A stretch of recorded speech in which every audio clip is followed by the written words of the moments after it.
The morning sun filtered through the curtains of my childhood home as I sat at the breakfast table, laptop open beside my plate.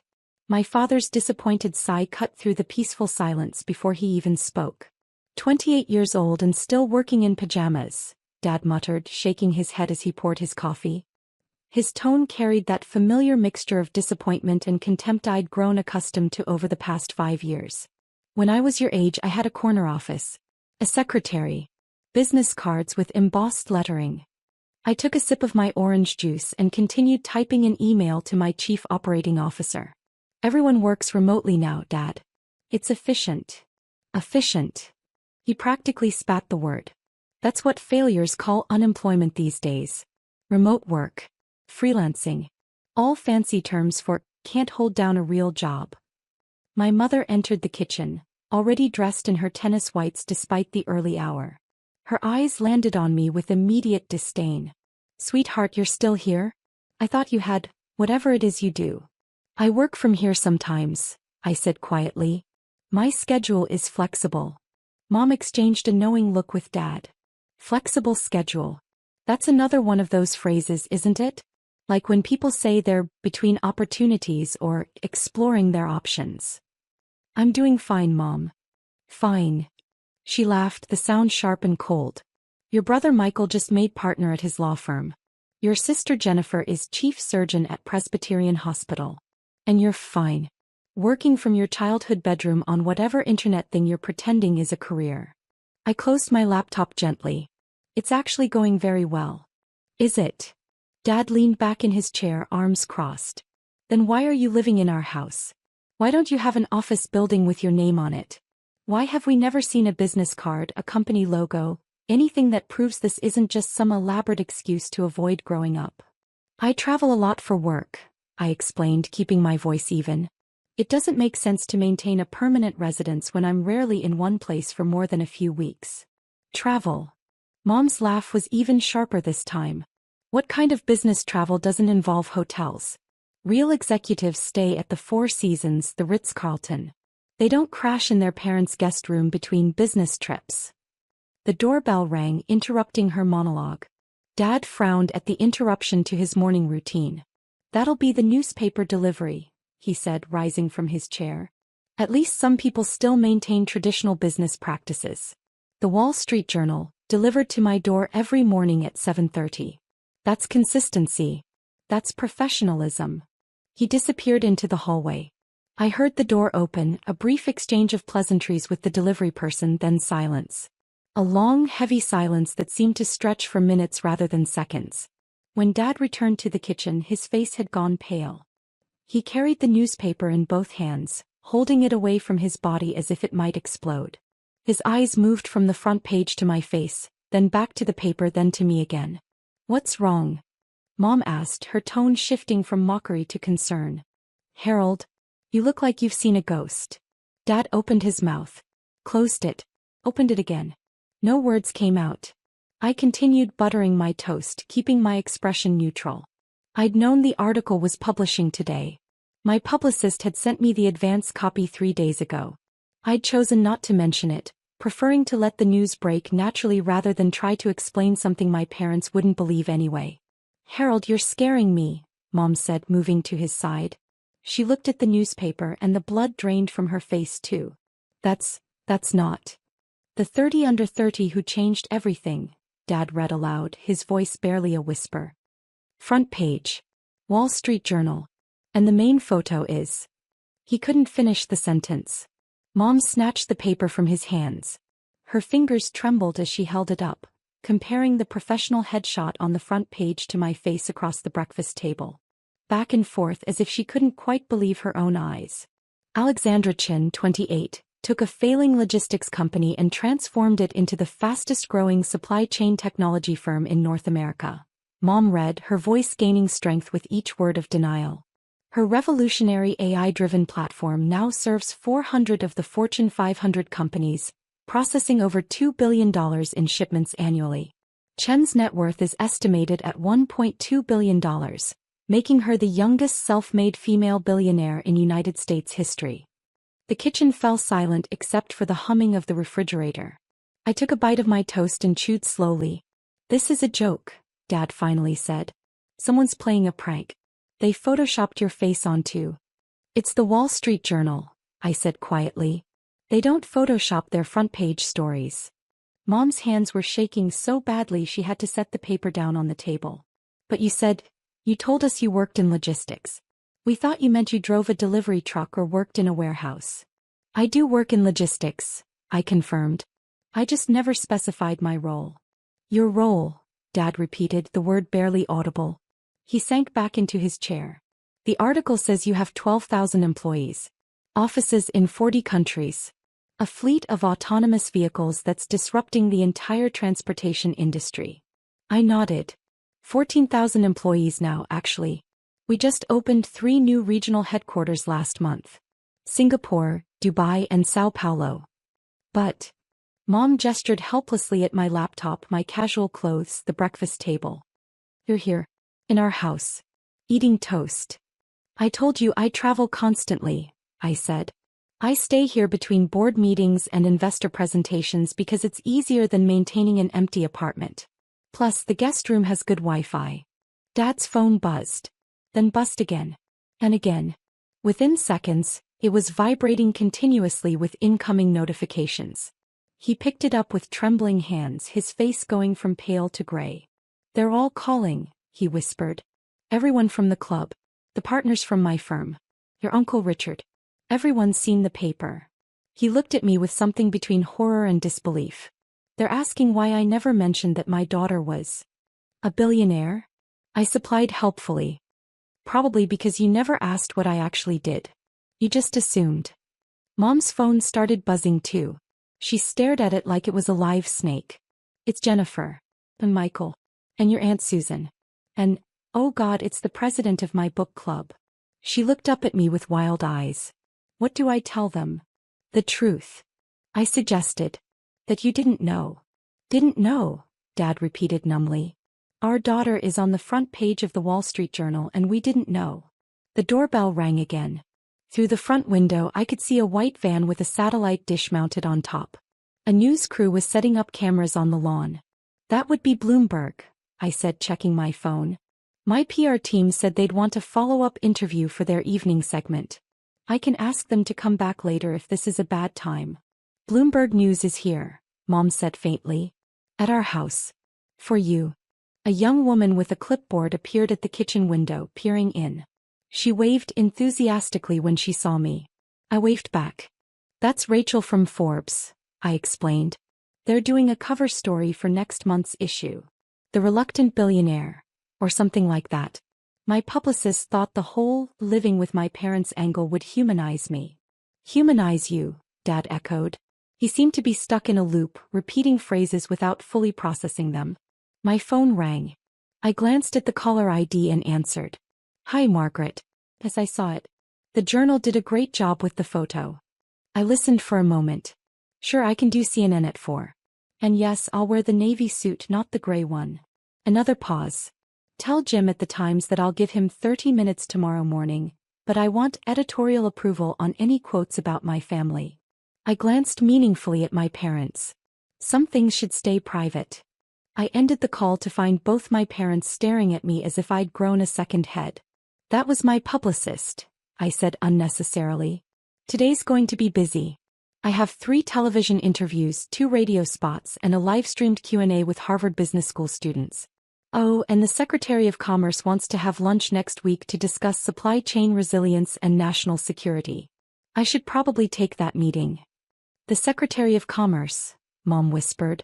She's very nice, I said. We met at Davos in January. She had some interesting ideas about reshoring manufacturing that align with some of my company's initiatives. Dad's phone buzzed again. He looked at the screen and let out a sound somewhere between a laugh and a sob. It's my senior partner. He's asking if I can arrange an introduction. His firm wants to discuss handling some of your company's legal work. My general counsel usually handles those requests, I said. But I can mention it to him. What firm does your partner work for again? You know what firm, Dad said weakly. I've worked there for 30 years. I've told you about it hundreds of times. I tilted my head pretending to think. Have you? I'm sorry, I must not have been paying attention. I was probably too busy working on whatever internet thing I'm pretending is a career. The words hung in the air like acid. Mom actually flinched. Another car pulled up outside. This one was a black SUV with tinted windows. Two men in dark suits got out, speaking into earpieces. Security detail, I explained. My board insisted after the journal article went public. Apparently being a billionaire comes with certain risks. I stood up and stretched. I should probably get ready. The Bloomberg interview is in an hour, and I need to change into something more professional than pajamas. Wait, Mom said desperately. Alexandra, we don't understand. How did this happen? When did this happen? I paused in the doorway. 5 years ago, I took out a business loan and bought a failing logistics company that was about to go bankrupt. 3 years ago, I developed the AI platform that revolutionized supply chain management. 2 years ago, we went public and the stock tripled in the first day of trading. Last year, we acquired our 3 biggest competitors and became the dominant player in the industry. I shrugged. You were at all the family dinners where I tried to explain what I was working on. You just weren't listening. But you never said, Dad started. I told you I was in logistics, I interrupted gently. I told you I was developing new technology. I told you I was traveling to meet with clients and investors. You heard delivery driver, because that's what you wanted to hear. It was easier to be disappointed in me than to ask questions. The doorbell rang again. Through the window I could see more news vans arriving. Neighbors were starting to gather on the sidewalk, phones out, filming the scene. This is going to be quite a spectacle, I observed. The whole neighborhood is about to learn that the failure living in her parents' guest room is actually running a Fortune 100 company. I hope you're ready for the attention. Ready? Mom's voice cracked. How could we possibly be ready for this? You weren't ready to believe in me when it mattered, I said simply. Now you don't have a choice. My phone rang again. This time it was Michael, my lawyer brother. I put it on speaker. Alex. His voice was frantic. I just saw the journal. Tell me this is real. Tell me my baby sister is actually... Hi, Michael. Yes, it's real. But you always said you worked in shipping. I thought you meant you worked at a UPS store or something. I work in shipping, I confirmed. I just ship about $40 billion worth of goods annually. Silence on the other end. Then, can we have lunch? I'd really love to discuss some business opportunities that might interest. I hung up. They'll all be calling now. Everyone who dismissed me, ignored me, or made jokes about my career at family gatherings. They'll want lunch meetings, business introductions, investment opportunities. Dad's face had gone from gray to red. You let us look like fools. All this time you could have told us and you just let us believe. I tried to tell you, I said, my voice hardening slightly. At Thanksgiving 2 years ago, I mentioned that my company had just been valued at $800 million in our Series C funding round. You laughed and said I must mean $800. At Christmas last year, I told you I was testifying before Congress about supply chain infrastructure. You assumed I meant I was applying for a government warehouse job. But you never corrected us. Mom protested. Would you have believed me? I met her eyes steadily. If I had sat you down and said, I'm a billionaire CEO with thousands of employees, would you have taken me seriously? Or would you have told me to stop exaggerating and get a real job? Neither of them answered. A knock at the door interrupted the tense silence. I walked to answer it, my parents trailing behind like bewildered children. A woman in an impeccable gray suit stood on the porch, flanked by the security team. Ms. Chin? I'm Sarah Martinez from Bloomberg Television. I know we're a bit early, but with all the excitement from the journal piece, my producers wanted to get you on air as soon as possible. Is now a good time? Perfect timing, I said. Please come in. I just need 5 minutes to change. Actually, Sarah said, glancing at my casual clothes and the chaotic family scene behind me, would you mind if we film you like this? Our audience is fascinated by the billionaire next door angle. The CEO in pajamas having breakfast with her parents. It's refreshingly authentic. If it helps the segment, I agreed. Sarah's crew moved efficiently, setting up lights and cameras in our kitchen within minutes. My parents stood frozen in the corner, watching like statues as their breakfast table transformed into a television studio. We're live in 3 minutes, a cameraman announced. Sarah settled into the chair across from me, her producer clipping a microphone to her lapel. Miss Chen, the journal article has generated incredible buzz this morning. Social media is exploding with reactions. Everyone wants to know about the young woman who disrupted an entire industry while living in her childhood home. I smiled. I'm happy to discuss it. 30 seconds, the cameraman called. Sarah turned to my parents. Mr. and Mrs. Chen, would you like to be in the shot? Our viewers would love to hear from the parents of America's newest billionaire. Mom and Dad exchanged panicked glances. I don't think. Dad stammered. They're a bit overwhelmed, I said smoothly. They only learned about the journal article about 15 minutes ago. Sarah's eyes widened with journalistic delight. You mean they didn't know? Your parents didn't know you were running a billion-dollar company. I tried to tell them, I said. They weren't particularly interested in the details of my work. 10 seconds. Sarah turned to the camera, her expression shifting to professional excitement. The red light blinked on. Good morning, I'm Sarah Martinez and I'm coming to you live from the suburban home of Alexandra Chen, the 28-year-old CEO who shocked the business world with this morning's Wall Street Journal cover story. Ms. Chen, you're the youngest self-made female billionaire in U.S. history, and yet you're sitting here in your parents' kitchen in pajamas. Tell us about that choice. It's not really a choice, I said calmly. It's practical. I travel constantly for work. Board meetings in Tokyo, factory inspections in Germany, investor presentations in New York. Maintaining an empty apartment doesn't make sense. My parents have a comfortable guest room and reliable Wi-Fi. It works. And your parents, Sarah leaned forward conspiratorially, they just learned about your success this morning?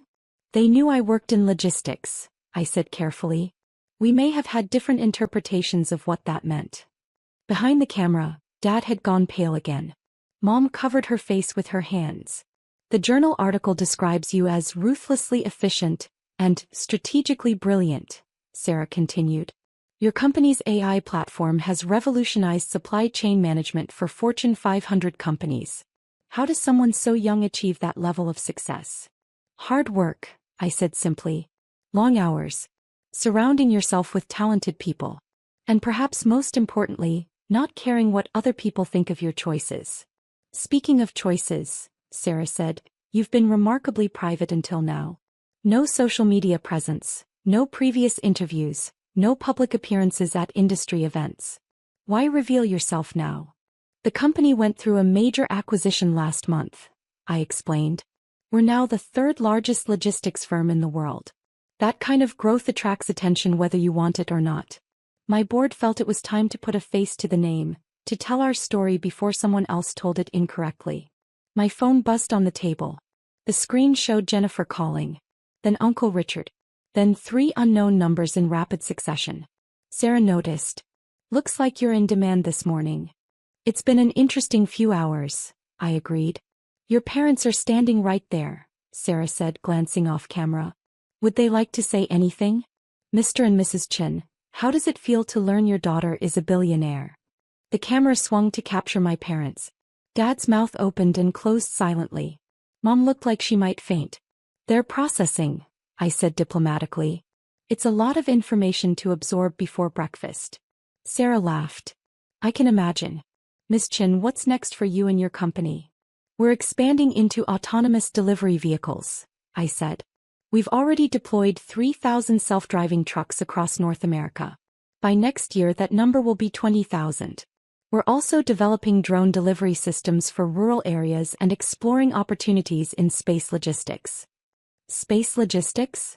Someone needs to handle supply chains for lunar bases and Mars colonies, I said with a slight smile.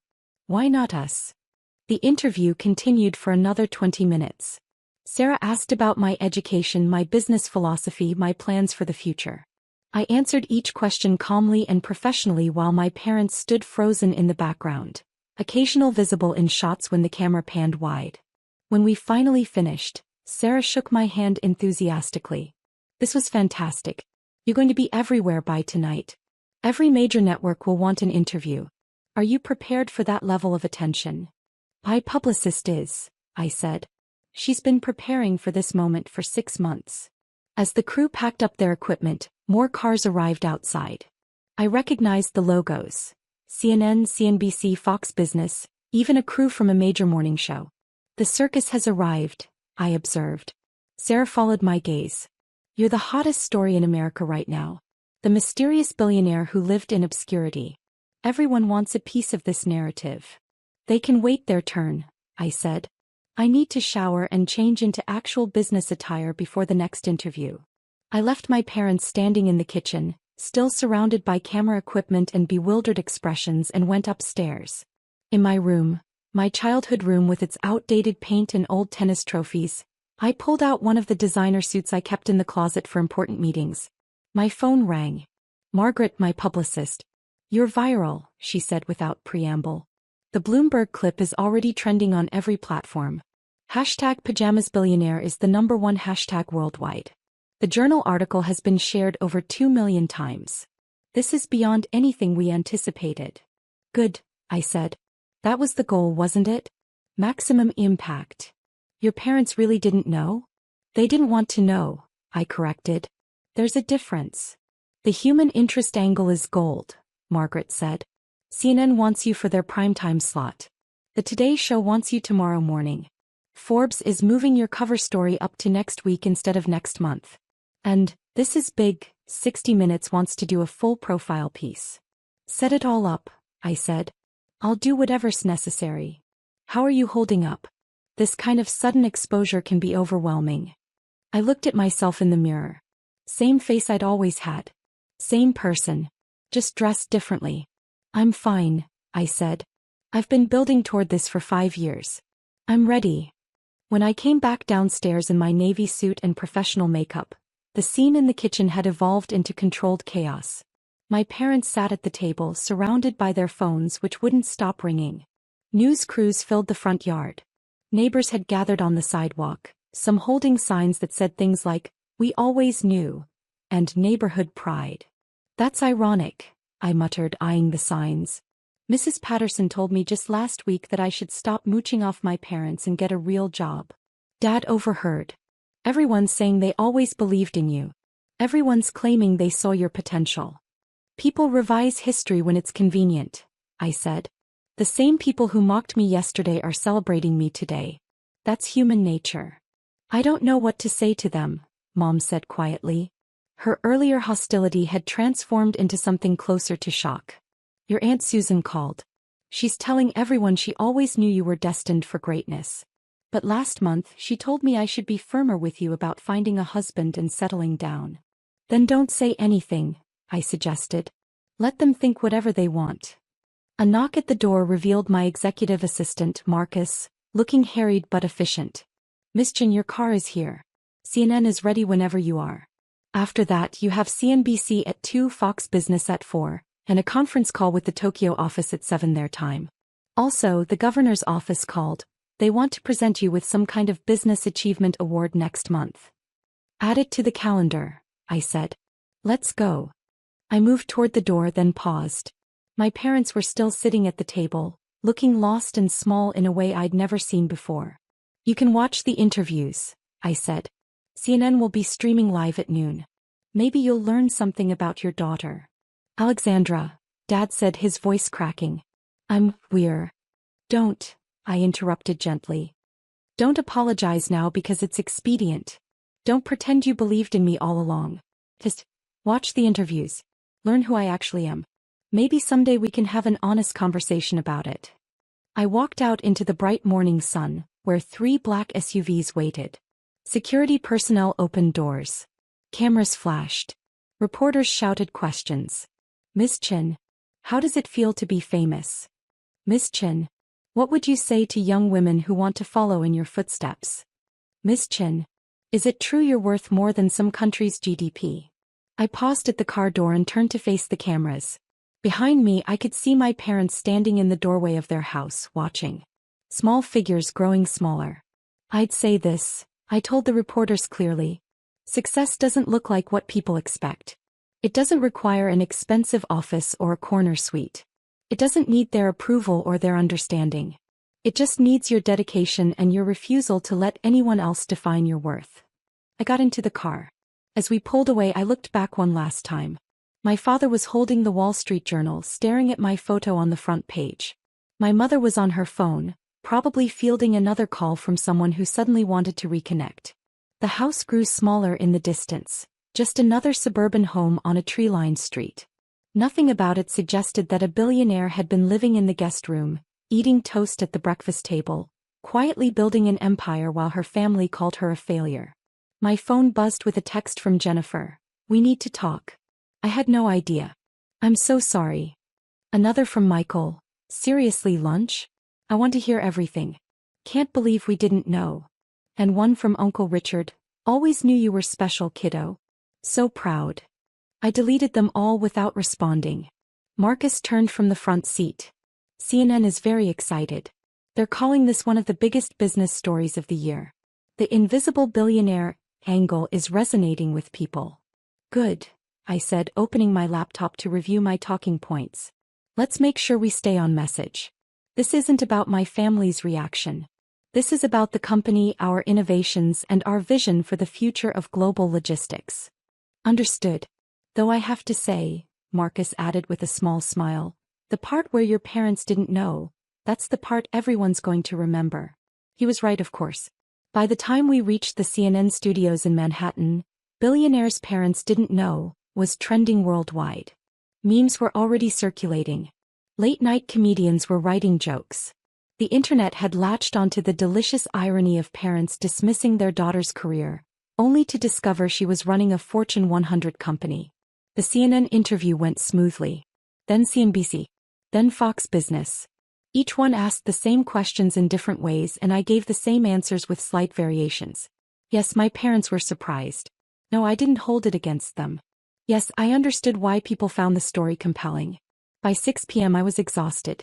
Not from the interviews themselves, but from maintaining the diplomatic facade. From pretending I wasn't bothered by the years of dismissal and mockery. From acting like discovering your parents never believed in you was just an amusing anecdote rather than a wound that ran deep. My phone rang. It was Mom. I let it go to voicemail. Then Dad called. Same result. Jennifer. Michael. Aunt Susan. Uncle Richard. My cousin David, who I hadn't spoken to in 3 years. All of them suddenly desperate to connect, to be part of this story, to claim their relationship to the newest billionaire in America. Margaret called with the day's final update. "You're everywhere. Literally everywhere. The story has gone international. BBC wants an interview. So does Al Jazeera. You've been invited to speak at the World Economic Forum, the G20 Summit, and 3 different TED conferences. What about the company?" I asked. "Are we getting the attention we need?" "Our stock price jumped 18% today," Margaret said. "Trading was halted twice because of excessive volume. Institutional investors are flooding our investor relations department with calls. We've had 3 acquisition offers just this afternoon, all in the billions." "Good," I said. "That's what matters. The company. The work." "Alex," Margaret said gently, "are you okay? This has been a huge day." "I'm fine," I said automatically. "You don't have to be fine. Finding out your parents didn't understand what you'd built, that's not nothing." "They understood," I corrected. "They just didn't want to understand. There's a difference." That night, alone in a luxury hotel suite that my company was paying for, I finally watched the news coverage. Every major network had run the story. The Wall Street Journal article had been analyzed word by word. Business experts debated my strategies. Social media was filled with hot takes. And in every story, there was my father's face as he realized the truth. My mother's shock. The moment they understood that the daughter they'd dismissed was actually more successful than they'd ever imagined. It should have felt like victory. Instead it felt hollow. My phone buzzed one more time. Another text from Mom. "Please call us. We need to talk. We need to explain." I turned off my phone and went to bed. Tomorrow there would be more interviews. More questions. More people suddenly interested in the story of the quiet girl who'd built an empire in secret. More family members claiming they'd always known I was special. But tonight, in the silence of an anonymous hotel room, I could finally admit the truth. I hadn't kept my success secret to surprise them. I'd kept it secret because I'd wanted them to believe in me before I proved them wrong. And now that I'd proven them wrong, their belief didn't matter anymore. The morning paper would have my face on it again tomorrow. Fortune magazine this time. The CEO who changed everything. But the only headline that mattered was the one I'd already read this morning, in my parents' stunned faces as they realized who I really was. Sometimes the sweetest victories taste bitter. And sometimes proving everyone wrong is the loneliest feeling in the world.